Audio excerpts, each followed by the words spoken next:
Hello everyone, कैसे हो आप सब लोग। मैं हूं आशीष और आप देख रहे हैं बायोलॉजी वाला भाई। आपके लिए लेकर आया हूं एनसीईआरटी बेस्ड बायोलॉजी के क्वेश्चंस जो कि फटाफट से इस वीडियो में कवर हो जाएंगे।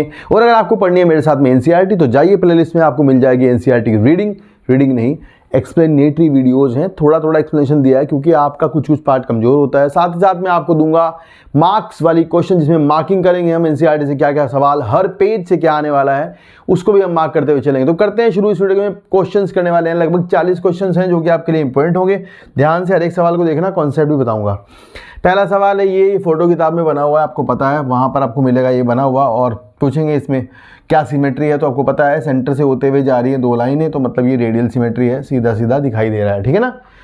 नेक्स्ट है आपका विच one of the unisexual animal, इनमें से कौन एक यूनिसेक्सुअल एनिमल है। तो भाई देखो, फेरेटम अपोस्टुमा ये बाइसेक्सुअल है, टिनोप्लाना बाइसेक्सुअल है, पेरीप्लैनेटा अमेरिकाना यानी ये कॉकरोच है, और कॉकरोच आपको पता है यूनिसेक्सुअल होता है, ठीक है ना। चलिए नेक्स्ट देखते हैं। Which of the following does not belong to the phylum Porifera, इनमें से कौन जो है वो फाइलम पोरीफेरा से बिलोंग नहीं करता। साइकॉन, और दूसरा ऑप्शन है पिनेटुला। तो आपको पता है पिनेटुला जो है वो सिलेंटेटा का एग्जाम्पल है, सी पैन इसको कहते हैं। तो यही आपका यहाँ पर आंसर जाएगा, ठीक है ना। चलो, आपको एग्जाम्पल जरूर याद होने चाहिए, एक आधा सवाल आपको फंसेगा जरूर एनिमल किंगडम से। Locomotion by 8 ciliary कॉम्प्लेट्स found in, तो ये आपको ध्यान रखना है। यहाँ पर ऐसा भी सवाल आ सकता है कि 8 फ्लैजिलेटेड कर दें, तो वो देखना होगा।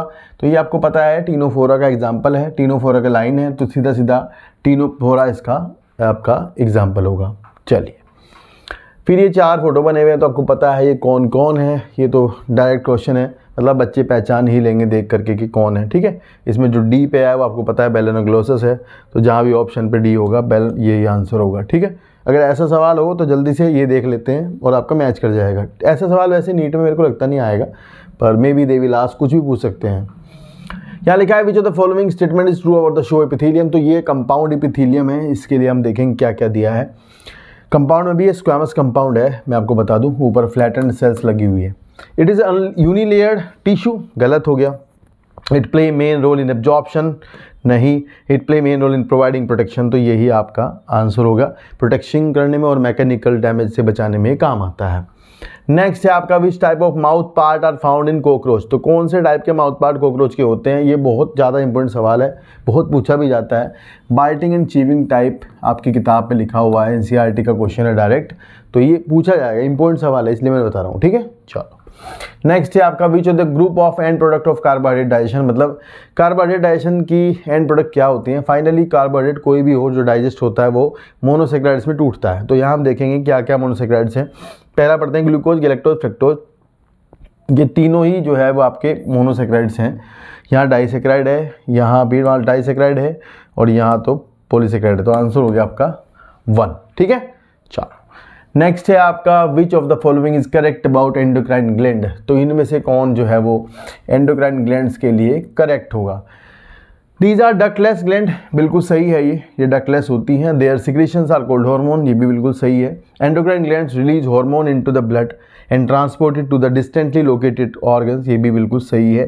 And invertebrate possess very simple endocrine system, तो ये भी सही है। तो चारों ही सही हैं, तो इसका ऑप्शन हो गया आपका A B C D। चलो नेक्स्ट है आपका ये फोटो बना हुआ है, ये फोटो आपको ध्यान से देखना होगा, इस पे सवाल बनते ही हैं।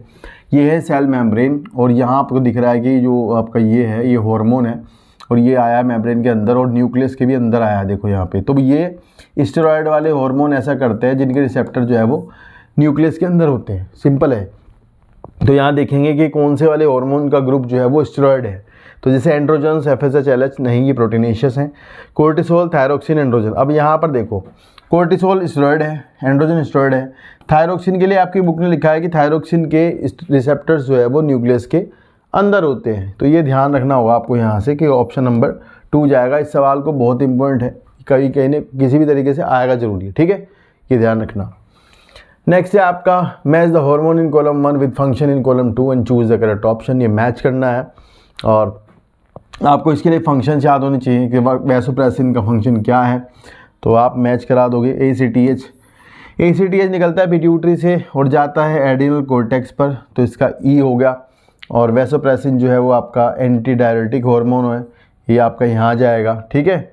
और आपका ऑक्सीटोसिन, प्रोलैक्टिन जो है वो मिल्क प्रोडक्शन को स्टिमुलेट करता है, ऑक्सीडेशन जो है वो कॉन्ट्रैक्शन स्टिमुलेट करता है, और ICSH जो है वो लीडिंग सेल्स बनाती हैं, टेस्टोस्टेरोन प्रोडक्शन कराता है। ठीक है, तो ये आपको ऐसे मैच कराने वाले सवाल बहुत आते हैं, तो ध्यान से मैच कराना, हॉर्मोन्स याद कर लेना जरूर से। ठीक है, सबके फंक्शन। फिर है आपका the transmit impulse from tissue organ to the CNS and the transmit regulatory impulse from the CNS to the peripheral tissue. तो ये कौन से न्यूरॉन्स होते हैं, ऐसा लिखा हुआ है। तो यहाँ पर जो बाहर से अंदर लाते हैं वो होते हैं एफरेंट। तो ये पहले वाले एफरेंट होंगे, मतलब ये टिश्यू टू CNS, तो ये एफरेंट हुए और ये हुए ईफेरेंट। तो ईफेरेंट नर्व जो होती हैं वो बाहर ले जाती हैं और एफरेंट जो है वो अंदर लाती हैं। सेंसरी होती है ये, और ये मोटर होती है, ये ध्यान रखना। ठीक है बाबू, चलो। In resting condition the outer surface of the axonal membrane possesses. तो ये बहुत इंपॉर्टेंट सवाल है। रेस्टिंग पोटेंशियल जब होता है उसमें आपका जो एक्सोन होता है उसकी बाहर की मेम्ब्रेन पर पॉजिटिव चार्ज होता है और अंदर होता है निगेटिव चार्ज, ये ध्यान रखना बस आप।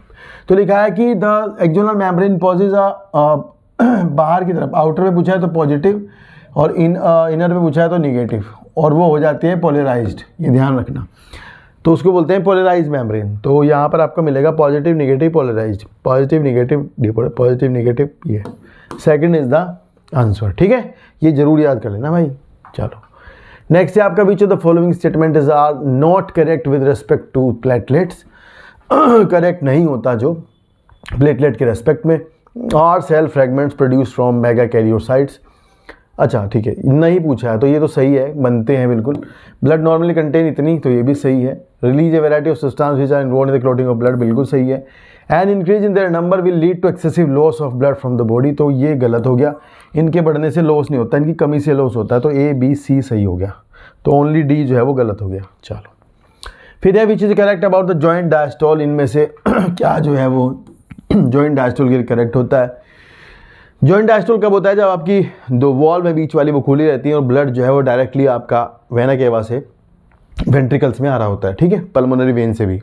तो लिखा है कि बाइकस्पिड ट्राइकस्पिड वॉल्स और ओपन, तो पहला ही ऑप्शन मेरे तो सही हो गया है कि भाई जब आपका जॉइंट डायस्टोल होगा तो बाइकस्पिड और ट्राइकस्पिड वॉल दोनों जो है वो खुली रहती हैं और ब्लड जो है पल्मोनरी वेन और वेना केवा से डायरेक्टली नीचे वेंट्रिकल्स में आता है। ठीक है, ये ध्यान रखना। ये फोटो बना हुआ है भाई, ये सबको पता है क्या है। तो ये जो A है ये एल्वियोलर एपिथेलियम है, B जो है वो बेसमेंट मेम्ब्रेन है बीच में, और C जो है वो ब्लड की एंडोथीलियम है, ब्लड कैपिलरी की है। तो ये तो आसान है, ध्यान रखना बीच में बेसमेंट मेम्ब्रेन है और ब्लड कैपिलरी के रेस्पेक्ट में हमेशा हम एंडोथीलियम देखते हैं, ये थोड़ा इंपॉर्टेंट होता है। ठीक है, respiratory chemosensitive area is highly sensitive for. तो रेस्पिरेटरी कीमोसेंसिटिव एरिया जो है वो किसके लिए सेंसिटिव होता है, तो ये थोड़ा ध्यान रखना होगा। तो वो कभी भी O2 के लिए सेंसिटिव नहीं होता, वो कार्बन डाइऑक्साइड और H+ आयन के लिए सेंसिटिव होता है। तो यहाँ आपका आंसर होगा सेकंड। ये बहुत इंपॉर्टेंट सवाल है, जहाँ भी सेंस हो रहा होता है वो O2 की कमी सेंस नहीं होती, कार्बन डाइऑक्साइड का बढ़ना और ऑक्सीजन हाइड्रोजन का बढ़ना ही सेंस होता है। ये आपको पता है कि हाइड्रोजन आयन क्यों बढ़ते हैं, है ना, और CO2 के बढ़ने पर। ठीक है, चलो read the following statement and find out the correct. तो ये हमें करेक्ट ढूंढना है, इनमें क्या होगा। Sliding filament theory states that contraction of the muscle fiber takes place by sliding of the thick filament over the thin filament. Sliding filament theory ये कहती है कि contraction of muscle होता है sliding से, बिल्कुल सही स्टेटमेंट है ये। तो करेक्ट तो पहला ही हो गया। फिर इसका मतलब muscle contraction initiated by signal sent by the sensory neuron, गलत हो गया, सेंसरी थोड़ी, मोटर न्यूरॉन होना चाहिए था। अब motor neuron along with the muscle fibre connected is constituted troponin tropomyosin complex, गलत, वो मेम्ब्रेन पे अटैच होता है सार्कोलेमा पे। Myosin protein contains ADP enzyme activity. तो पहला क्या है, फिर सही से पढ़ो। Sliding filament theory states that contraction of muscle fibre takes place by the sliding of the thick filament over thin, नहीं थिन फिलामेंट ओवर थिक, तो ये तो गलत हो गया। तो चौथा फिर आपका आंसर हो गया ये वाला। मायोसिन प्रोटीन जो है वो एक ऐसी स्ट्रक्चरल प्रोटीन है जो कि एक एंजाइमेटिक एक्टिविटी रखती है और ATPase की तरह काम करती है, ये ध्यान रखना। नेक्स्ट है आपका, ये फोटो बना हुआ है, इसमें पूछा है क्या है। तो ये आपको पता है एफरेंट आर्टेरियोल है और ये इफरेंट आर्टेरियोल है और ये बोमन्स कैप्सूल है, नीचे PCT है, ये कुछ नहीं है। ठीक है, ये तो आसान ही है। चलो, which of the following is not a site for reabsorption of water. तो वाटर रीअब्जॉर्प्शन कहाँ नहीं होता, ascending limb of loop of Henle. तो भाई पहला ही ऑप्शन सही हो गया। जो आपका लूप ऑफ हेनले होता है उसका ये वाला पार्ट, इसमें से वाटर बाहर निकलता है, डिसेंडिंग में से इसमें से NaCl बाहर निकलता है, मतलब सॉल्यूट, तो वाटर नहीं निकलता। तो नॉट पूछा है ना, तो ये ध्यान रखना, इसका आंसर हो गया 1। ठीक है, चलो नेक्स्ट है आपका भी sequence is correct about male genital tract. Okay, तो रेटेड टेस्टिस वाज डिफरेंस, गलत। Tubular recti rated testis vas deferens, गलत। ट्यूबुलर रेक्टी रेटेड टेस्टिस वैस डिफरेंशिया वैस डिफरेंस एपिडिडमिस, गलत। बस चौथा ही बचा फिर तो। ट्यूबुलर रेक्टी से जाएगा rated testis sperm, rated testis sperm वैस डिफरेंशिया, फिर एपिडिडमिस और वैस डिफरेंस और यूरिथ्रा। ठीक है, चलो नेक्स्ट है आपका read the following four statement A to D. Fimbriae help in collection of ovum after the ovulation. Fimbriae जो है वो ओवम का कलेक्शन करती हैं, बिल्कुल सही है ये तो। ओके, करेक्ट बताना है क्या? ठीक है, करेक्ट कितने हैं बताना है। The uterus open into the vagina through a narrow cervix, narrow cervix बिल्कुल सही है। Inner glandular layer is called endometrium, बिल्कुल सही है।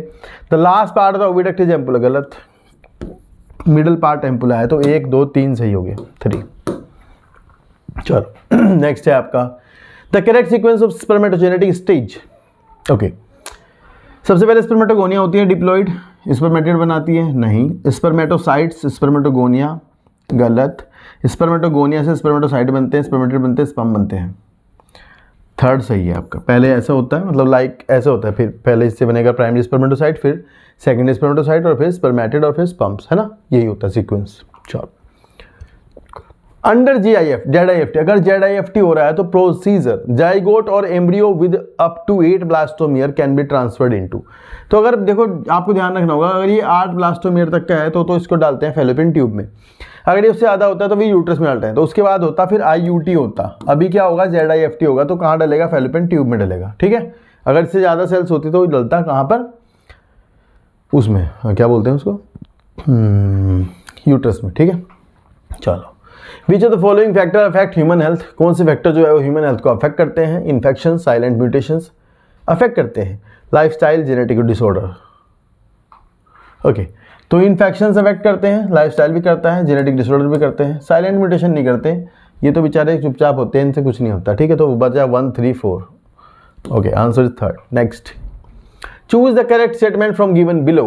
नीचे से कौन सा करेक्ट होगा? HIV और हेपेटाइटिस बैक्टीरियल डिजीज है, नहीं। वायरल डिजीज है, गलत। The causative HIV retrovirus enter killer T cell thus reducing their number। HIV थोड़ी एंटर करता है, गलत। Mutation increase production of telomerase in cancer cell. Okay, ये करेक्ट है भाई, है ना। म्यूटेशन से कैंसर सेल में टीलोमेरेज की एक्टिविटी बढ़ जाती है और वो ख़त्म नहीं होती, सेल्स जो है वो डाई नहीं करती फिर इसकी वजह से। ठीक है, ये थोड़ा इंपॉर्टेंट नहीं है मतलब आपके लिए, पर थोड़ा टफ है। ठीक है, पर यही करेक्ट होगा। नॉट पूछा है ना, sorry. Contact inhibition the property of cancer cell, नहीं, ये लॉस्ट कर देती है प्रॉपर्टी, है ना, ये वाली बात है। चलो, identify the type of natural selection by reading the given statement. After this natural selection means value changes. पढ़ते हैं, identify the type of natural selection by reading the given statement. After this natural selection means value change. Okay, it operates in changing environment, बिल्कुल। It eliminate 1 extreme value and average value. Okay, तो अच्छा, ये 3 statement जो है ना कौन से selection के लिए है बाबू? ये देखो तीनों स्टेटमेंट जो है ना वो आपके डायरेक्शन सिलेक्शन को शो कर रही है, क्योंकि इसके बाद नेचुरल सिलेक्शन की मीन वैल्यू चेंज हो जाती है, तो वो या तो पीछे जाती है या फिर आगे जाती है। ये ध्यान रखना, मतलब या तो बैकवर्ड होता है या फिर थोड़ा फॉरवर्ड होता है, तो ये दोनों बातें ध्यान रखोगे। इट ऑपरेट्स इन चेंजिंग, बदलते एनवायरमेंट में ऐसा होता है डायरेक्शन सिलेक्शन होगा, जब एनवायरमेंट बदलेगा तो डायरेक्शन सिलेक्शन होता है, ये भी आपको ध्यान रखना होगा।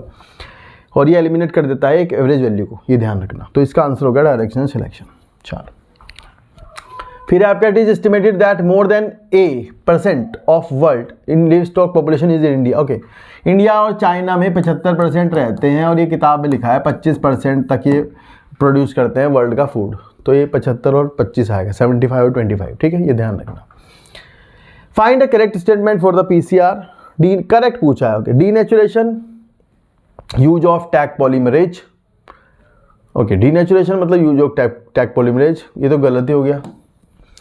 एनिलिंग अटैचमेंट ऑफ प्राइमर, तो ये करेक्ट है। एनिलिंग बोलते हैं जब प्राइमर 55 डिग्री सेल्सियस पर आपके अटैच होते हैं तो उसको बोलते हैं एनिलिंग, ये ध्यान रखना। ठीक है बाबू, यही आपका करेक्ट स्टेटमेंट होगा।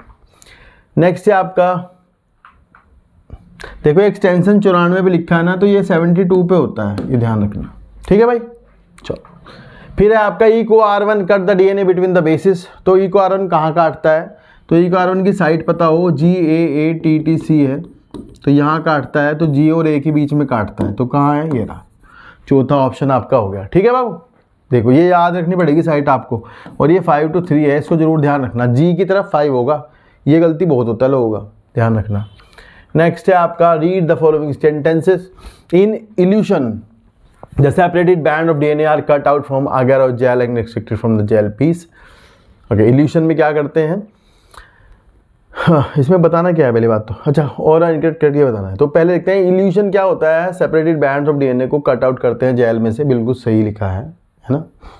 E coli cloning vector PBR 322 have several restriction sites, बिल्कुल सही है। ई कोलाई क्लोनिंग वेक्टर बिल्कुल सही है, ठीक है। The downstream processing and quality control testing vary from product, बिल्कुल सही है ये भी। Competent bacterial cell take up plasmid, बिल्कुल सही है ये भी। तो चारों के चारों आपके सही हो गए बायोटेक के हिसाब से, ठीक है। चलो नेक्स्ट है आपका match the column. Okay, match करना है तो आपको पता होना चाहिए कि गोल्डन राइस जो है भाई वो विटामिन ए रखता है ज़्यादा, और फिर आप जो फ्लेवर सेवर टोमेटो होते हैं ये आपके शेल्फ लाइफ बढ़ जाती है, ख़राब नहीं होते जल्दी। और आपका जो देखो मान लो जैसे मान लो आपने पहला मैच कर लिया तो गोल्डन राइस विटामिन ए, तो आपको देखोगे पहले का सी, तो पहले का सी आपको यहाँ मिल गया, बाकी आपके मैच हो रहे हैं सीधे सीधे। तो जैसे माउस है आपका, ये आपका इसमें बनता है ये HGH और ट्रांसजेनिक पिग ऑर्गन ट्रांसप्लांटेशन में यूज किया जाता है, ठीक है, ये ध्यान रखना। तो ये आप पहले वाला तो एटलीस्ट याद ही कर लें, बाकी तो अगर नहीं करते कोई बात नहीं। एंटीसेंस mRNA टेक्नोलॉजी से बनाते हैं इसको, फ्लेवर से और टमाटो को, ये भी सवाल है। नेक्स्ट है द सी पेप्टाइड। तो आपने इंसुलिन की स्ट्रक्चर किताब में देखी होगी। सी पेप्टाइड जो है वो प्रो इंसुलिन का पार्ट होता है, फाइनल का पार्ट नहीं होता। Not present in pro insulin, गलत। प्रेजेंट इन मैच्योर इंसुलिन, गलत। रिमूव ड्यूरिंग मैच्योरेशन, बिल्कुल सही। सी पेप्टाइड को मैच्योरेशन ऑफ इंसुलिन के टाइम पर रिमूव कर देते हैं और हटा देते हैं, ध्यान रखना। नेक्स्ट है आपका which of the following not belongs to Arthropoda, इनमें से कौन जो है वो आर्थ्रोपोडा से बिलोंग नहीं करता। Jointed appendage, present of cuticle, 3 pair of leg is all. अच्छा देखो आर्थ्रोपोडा में बाबू सब में 3 पेयर लेग नहीं होती, ये इंसेक्टा का है, तो ये ध्यान रखना, बच्चे गलत कर देंगे ऐसा सवाल अगर आएगा तो इंपॉर्टेंट होगा कि 3 पेयर लेग जो है वो केवल इंसेक्टा की बात हो रही है, बाकी की नहीं हो रही, तो ये इंपॉर्टेंट आंसर होगा। नेक्स्ट है match column 1 with column 2 and select the correct option from the code given below. तो भाई इनको मैच करना है, सबको पता है कि साइक्लोस्टोमेटा कौन होते हैं, तो हम कर देते हैं मैच। एग्नाथा साइक्लोस्टोमेटा हैं, बर्ड्स टेट्रापोडा में आएंगे। ओके, ट्यूनी बेलेनोग्लॉसस हेमिकोडेटा का एग्जाम्पल है। ऑस्टिकथाई स्पीसीज है, ट्यूनिकेटा यूरिकोडेटा का नाम है। तो बहुत आसानी से आप इसको मैच कर दोगे। ऐसा सवाल 5-6 सवाल आएंगे मैच करने के, और फटाफट मैच भी हो जाएंगे, आसान भी रहेगा आपके लिए, ठीक है। चलो नेक्स्ट है आपका डायग्राम दिया, ये सीधा सीधा डायग्राम है, किताब में दिया हुआ है, जहाँ पर रेगुलर टिश्यूज़ दिए ना, डेंस रेगुलर टिश्यू। तो डेंस रेगुलर टिश्यू में आपके ये डायग्राम दिया है, और ये टेंडेंस और लिगामेंट का डायग्राम है। ये आपको ध्यान से याद करने होंगे, ऐसा कुछ भी कूड़ा कुछ भी पूछ सकते हैं भाई, ठीक है, ध्यान रखना। विच one of correct regarding function of thyroid gland, correct function, it stimulate calcium ion absorption from digested food. तो ये तो बिल्कुल गलत है, आपको पता है किसका है, ये किसका है, पैराथायराइड का, ठीक है। सप्रेशन ऑफ आरबीसी फॉर्मेशन, गलत। Maintenance of water electrolyte balance, ये बिल्कुल सही है, किताब में लिखा हुआ है। फास्ट पैरेलक्शन, ये एडिनल ग्लैंड का एडिनल का फंक्शन है, एडिनेलिन का, तो ये आपका आंसर हो गया 3rd, ठीक है बाबू। चलो which of the following option is correct for blood vessel supplying to an organ and nature of blood following within it इट। चलो जी, which one of the following option is correct for blood vessels. तो ये blood vessels हैं, देखनी होती है ध्यान से कहाँ जाएंगी कौन सी, सबको पता है वैसे, ये बात मैं बता दूं आपको, पर फिर भी देख लो। हार्ट में कोरोनरी आर्टरी है, उसमें डीऑक्सीनेटेड ब्लड होता है, गलत हो गया, ऑक्सीनेटेड होता है। लंग्स पल्मोनरी आर्टरी रखता है, उसमें ऑक्सीनेटेड ब्लड होता है, गलत हो गया, डीऑक्सीनेटेड होता है। स्मॉल इंटेस्टाइन से हेपेटिक पोर्टल वेन जाती है, उसमें डीऑक्सीनेटेड होता है। लीवर से हेपेटिक आर्टरी निकलती है, उसमें ऑक्सीनेटेड होता है। तो ये आपका चौथा ऑप्शन सही हो गया, ये सारे तीनों के तीनों जो है आपके गलत हो गए। तो ठीक है ना, ये थोड़ा ध्यान रखना, ये तो ऊपर वाले 2 तो पता ही रखो कम से कम, ये भी कर सकते हो, ये तो आ ही सकते हैं, कहीं ना कहीं ऐसे सवाल तो फंस जाएंगे, ठीक है, ये ध्यान रखना। चलो नेक्स्ट है आपका bulk the carbon dioxide release from the body tissue into the blood is present in the form of. जो ज़्यादातर कार्बन डाइऑक्साइड, ज़्यादातर पूछा है तो किस फॉर्म में होते हैं, सबको पता है 70% आरबीसी में आती है, 70% CO2 आरबीसी में आके बाइकार्बोनेट बनाती है, तो सबको पता है ज़्यादातर किस में जाएगी, बाइकार्बोनेट की फॉर्म में, कॉमन सेंस है ये। तो आंसर होगा ये bicarbonate in the blood plasma and RBC. तो ध्यान रखना, ब्लड प्लाज्मा में जो 7% डिजोल्व होती है, वो भी बाइकार्बोनेट ही बनाती है। ये इंपॉर्टेंट सवाल है और ये किताब में लिखा भी नहीं एनसीईआरटी में, पर वहाँ लिखा है कि थोड़ा सा amount of carbonic anhydride plasma में भी होता है। ये पढ़ लेना ढंग से, ठीक है। चलो, select the correct matching of the type of the joint with the example of human skeletal system. तो ये मैच कराने हैं आपको कौन से। अच्छा, करेक्ट पूछा है क्या? अच्छा, करेक्ट पूछा है। करेक्ट कौन सा जॉइंट होता है? तो भाई करेक्ट जॉइंट आपको ये याद करने पड़ेंगे सारे जॉइंट, पर मैजिक मेरे को दिख गया इसमें कौन सा करेक्ट है। ग्लाइडिंग जॉइंट है जो वो बिटवीन कार्पल्स होता है, बाकी के आपके रॉन्ग हैं लिखे हुए। ये सीधा सीधा मेरे को दिख गया। तो आप या आपका मेन बात ये है कि ये देख लेना कि आपको देखना क्या है, आपको जानने हैं कि कौन कौन से बीच में कौन कौन से जॉइंट होते हैं। ये सवाल बनेगा, ठीक है। चलो, नेक्स्ट है ग्लूकोज रीएब्जॉर्ब्ड। तो ग्लूकोज आपको पता है, सारा ग्लूकोज जितना भी ग्लूकोज छनता है नीचे फिल्ट्रेट होता है वो सारा का सारा, पहली बात तो सारा छन जाता है नीचे, ये ध्यान रखना। वो दूसरी बात ये है कि पीसीटी में से सारा का सारा रीएब्जॉर्ब होता है, तो वो एक्टिवली होता है। तो यहाँ आपका सवाल जाएगा एक्टिवली बाय पीसीटी। तो ये थोड़ा इंपॉर्टेंट सवाल है, ये आपके पेपर में आने की संभावना भी है, ठीक है। चलो, नेक्स्ट ये फोटो बना हुआ है, ये पूछें क्या है। तो ए जो है वो आपका ट्रोफोब्लास्ट है, बी जो है वो इनर सेल मास है, और बाकी तो आप पता नहीं क्या लिखा है ये। अच्छा, फंक्शन भी लिखे हैं, तो फंक्शन आपको पता ही है। ए डिफरेंशिएटेड हो, ए ट्रोफोब्लास्ट तो आपको अटैच कराती है यूट्रस के अंदर, और ये भविष्य में जा करके क्या बनेगा, एम्ब्रियो बनेगा, ठीक है। तो ये ध्यान रखना। चलो, फिर है आपका ये डायग्राम एंटीबॉडी का। तो ये सबको पता है कि ये वेरिएबल आर्म्स हैं, अगली वाली पीली और नीली वेरिएबल्स आर्म्स हैं, कॉन्स्टेंट आर्म्स हैं, और ये जो है एंटीजन बाइंडिंग साइट है जो ए लिखा हुआ है, और ये जो बी है दीज आर लाइट चेन्स, ये लाइट चेन है, और ये जो कांस्टेंट फ्रेगमेंट है ये डी है, और ये भी कांस्टेंट फ्रेगमेंट है सी भी। तो यहाँ पे देखो ए लाइट चेन्स है, नहीं ए तो बाइंडिंग रीजन है, तो देखो किसमें ए ये है बस थर्ड, नहीं थर्ड फोर्थ दो में है। फिर देखना पड़ेगा बी डाइसल्फाइड बॉन्ड, तो ये डी होना चाहिए, ये है थर्ड इज द आंसर। ए जो है एंटीजन बाइंडिंग साइट है, बी लाइट चेन है, सी हैवी चेन्स हैं, और डी डाइसल्फाइड बॉन्ड्स हैं दिख रहे हैं, ठीक है। तो यहाँ पर ये डाइसल्फाइड बॉन्ड भी गिन लेना, लगभग 14 होते हैं टोटल मिला के।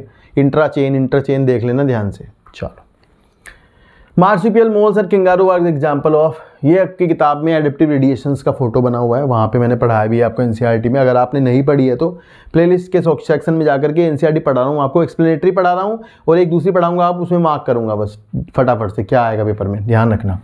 तो यहाँ मार्supial मोल्स कंगारू जो है वो एडेप्टिव रेडिएशन का एग्जाम्पल है, और ये डाइवर्जेंट इवोल्यूशन भी होता है, एक ही बात है। तो आपका चौथा आंसर होगा, ठीक है, ये ध्यान रखना। नेक्स्ट है आपका, ओके नेक्स्ट हो गया ख़त्म।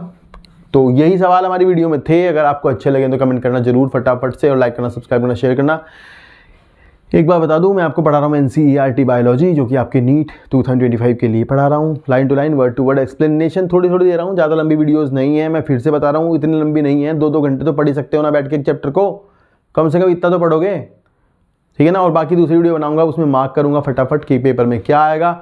इग्नोर ना कर देना, अगर आप ये वीडियो यहाँ पर देख रहे हो तो अगर इग्नोर करोगे तो गए बस काम से। ध्यान रखना, बाकी इंटरनेट पे कूड़ा भरा पड़ा है, पर अभी मेरी बारी नहीं आई है, जल्दी आएगी। मिलते हैं नेक्स्ट वीडियो में, टेक केयर, बाय बाय।